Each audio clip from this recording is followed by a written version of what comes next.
জয়গুরু। ওম শ্রী পরমাত্মনে নমঃ। সকলকে জানাই শুভেচ্ছা এবং যথাস্থানে প্রণাম।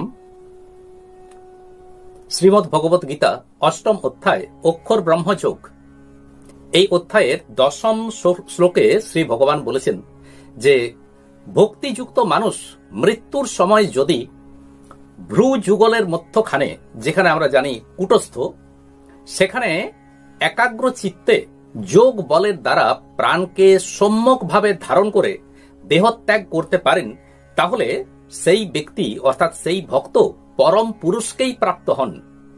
এবার 11 সংখ্যক শ্লোক, এখানে নির্গুণ নিরাকার ব্রহ্মকে কিভাবে লাভ করা যায় শ্রী ভগবান সে কথাই অর্জুনকে বলেছেন। 11 সংখ্যক শ্লোক।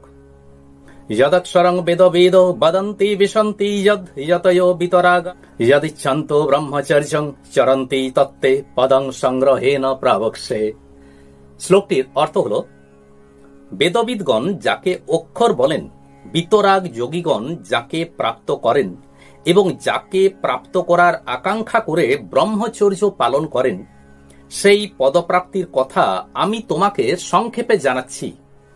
এই অধ্যায়ের 9ম শ্লোকে শ্রী ভগবান বলেছিলেন সগুণ নিরাকার পরমাত্মার কথা, আর এখানে এই 11 সংখ্যক শ্লোকে নির্গুণ নিরাকার ব্রহ্মকে কিভাবে লাভ করা যায়, তাকে কিভাবে প্রাপ্ত হওয়া যায় সে সম্পর্কে শ্রী ভগবান বলছেন। শ্লোকটির প্রথমেই রয়েছে যদক্ষরং বেদবিদ বদন্তি, অর্থাৎ বেদবিদ ব্যক্তিগণ যাকে অক্ষর নির্গুণ নিরাকার বলেছেন, যার কখনো বিনাশ হয় না, যিনি অবিনাশী, যা একইভাবে সর্বদা বিরাজমান, সেই নির্গুণ নিরাকার তত্ত্বকে এখানে অক্ষর বলা হয়েছে। এবার শ্রী ভগবান বললেন বিশন্তি যদ যতয়ো বিতরাগাহ, যার মানে হল যার চিত্তে, যার মন থেকে সমস্ত প্রকার আকাঙ্ক্ষা দূর হয়েছে, আসক্তি নিবৃত্ত হয়েছে, যে সেই প্রকার ব্যক্তি স্বাভাবিকভাবেই নির্মল চিত্তের অধিকারী। কেননা যতক্ষণ আমাদের মনের মধ্যে আকাঙ্ক্ষা থাকে, যতক্ষণ আমাদের মনের মধ্যে আসক্তি থাকে, জাগতিক বস্তুর প্রতি আকাঙ্ক্ষা আসক্তি এগুলো থাকে, ততক্ষণ পর্যন্ত আমাদের মন কিন্তু নির্মল হয় না, মন পবিত্র হয় না।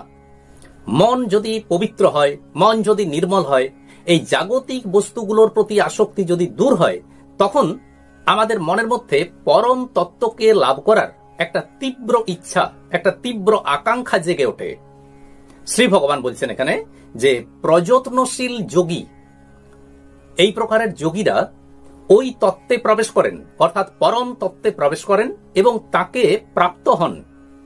এই শ্লোকটিরই পরের চরণে শ্রী ভগবান বললেন যদিচ্ছন্ত ব্রহ্মচর্যং চরন্তি, অর্থাৎ যে যোগী একমাত্র পরমাত্মকেই লাভ করার কামনা বাসনা, মনের মধ্যে ইচ্ছা, এই প্রকার মনোভাব থাকে, যার মধ্যে অন্য কোনো আকাঙ্ক্ষা বা অন্য কোনো প্রকার আসক্তি থাকে না, এবং এই পরমাত্মাকে লাভ করার জন্য যিনি ব্রহ্মচর্য পালন করে থাকেন, যিনি ইন্দ্রিয় সংযম করেন, অন্য কোনো বস্তুর প্রতি, অন্য কোনো জড় জাগতিক বস্তুর প্রতি যার কোনো আকাঙ্ক্ষা থাকে না, তিনি নিঃসন্দেহে পরমাত্মাকে প্রাপ্ত হন। এবার ভগবান বললেন তত্ত্বে পদং সংগ্রহেণ প্রবক্ষ্যে, অর্থাৎ সমস্ত সাধনার যা অন্তিম ফল, সেই তত্ত্ব তিনি নির্দিষ্টভাবে এবং সংক্ষেপে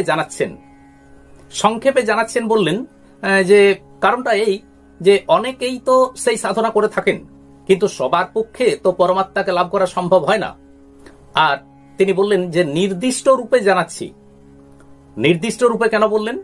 এর মানে হলো যে ব্রহ্মের উপাসক যেভাবে ব্রহ্ম লাভ করে থাকেন, ভগবান বলছেন যে তা আমি জানাচ্ছি।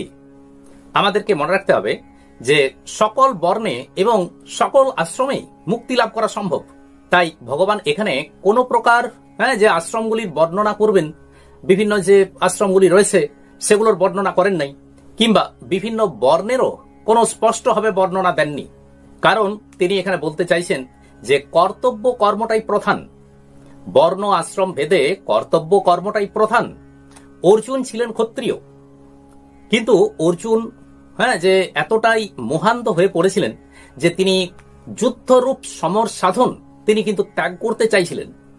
ভগবান চাইলেন যে অর্জুনকে তার নিজ কর্তব্যে নিয়োজিত করতে হবে। কেননা আশ্রম ধর্মের কথাটা বড় নয়, বর্ণ ধর্মের কথাটাই বড়। ভগবান এখানে তাই আশ্রম ধর্মের কথা না বলে বর্ণ ধর্মের কথা অর্জুনকে বললেন। অর্থাৎ অর্জুন হলেন ক্ষত্রিয়, তাহলে ক্ষত্রিয়ের কর্তব্য কর্ম হলো সমর, যুদ্ধ করা। কিন্তু অর্জুন তো তা ত্যাগ করতে চাইছিলেন। কিন্তু যেহেতু বর্ণ ধর্ম হিসাবে অর্জুনের কাজ হলো সমর, যুদ্ধ করা, তাই অর্জুনকে স্মরণ করিয়ে দিয়েছেন যে সমর সাধনই তার কাছে এখন একমাত্র কর্তব্য। এবার পরের দুটি শ্লোকে অর্থাৎ 12 এবং 13 নাম্বার শ্লোকে শ্রী ভগবান এখানে মৃত্যুকালে নির্গুণ নিরাকার তত্ত্বের প্রাপ্তির ফল সহ বিধি বিধান আলোচনা করেছেন। তাই এই দুটি শ্লোক একসাথেই পাঠ করছি, তারপর এর অর্থটা বলবো। সর্বদ্বারাণি সংযম্য মনো হৃদি নিরুদ্ধ চ মূর্ধনাধায়াত মনঃ প্রাণমাস্থিত যোগ ধারণাম অমিত্যেকাক্ষরং ব্রহ্ম ব্যাহরণ মামনুস্মরণ ইয় প্রজাতি ত্যাজন দেহং সজাতি পরমাঙ্গতিম।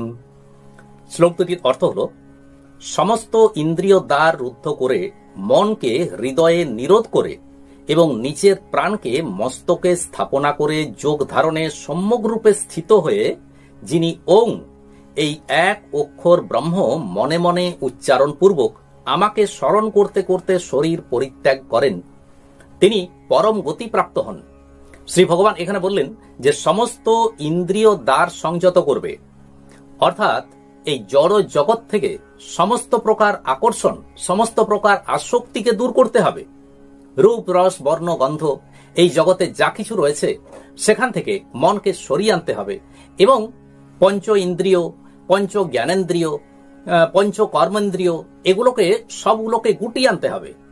যদি এগুলোকে গুটিয়ে আনা যায় তাহলে এরা নিজ নিজ স্থানেই অবস্থান করবে।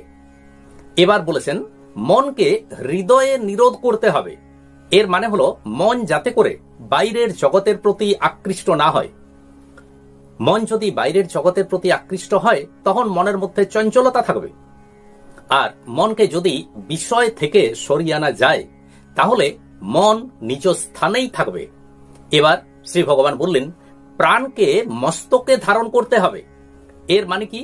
এর মানে হলো যে মস্তকে যে দশম দ্বার সেই ব্রহ্মরন্ধ্রে প্রাণকে নিমগ্ন করতে হবে, প্রাণকে দৃঢ় করতে হবে। ইন্দ্রিয়গুলো যাতে করে অন্যদিকে ধাবিত না হয় তেমনি হবে পঞ্চ কর্মেন্দ্রিয়, পঞ্চ জ্ঞানেন্দ্রিয় এগুলোকেও সংযত করতে হবে। আর এভাবে যোগ সাধনায় স্থিত থাকতে হবে। এরপর শ্রী ভগবান বললেন যে এবার ওই এক অক্ষর ওং, এই ওং মন্ত্র মনে মনে উচ্চারণ করতে হবে এবং মনে রাখতে হবে যে এই পরমাত্মা, এই নির্গুণ নিরাকার পরমাত্মাই সমস্ত দেশ কাল সর্বত্রই তিনি বিরাজমান।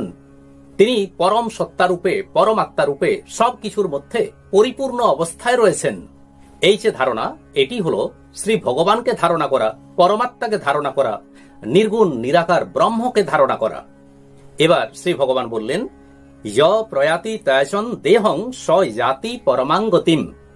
শ্রী ভগবান বললেন যে এইভাবে কোন যোগী যদি এই ওঙ্কার মন্ত্র উচ্চারণ করা, নির্গুণ নিরাকার ব্রহ্মকে স্মরণ করা ইত্যাদির মধ্য দিয়ে দেহ ত্যাগ করেন, কিন্তু দেহ ত্যাগ কেমন ভাবে করবেন?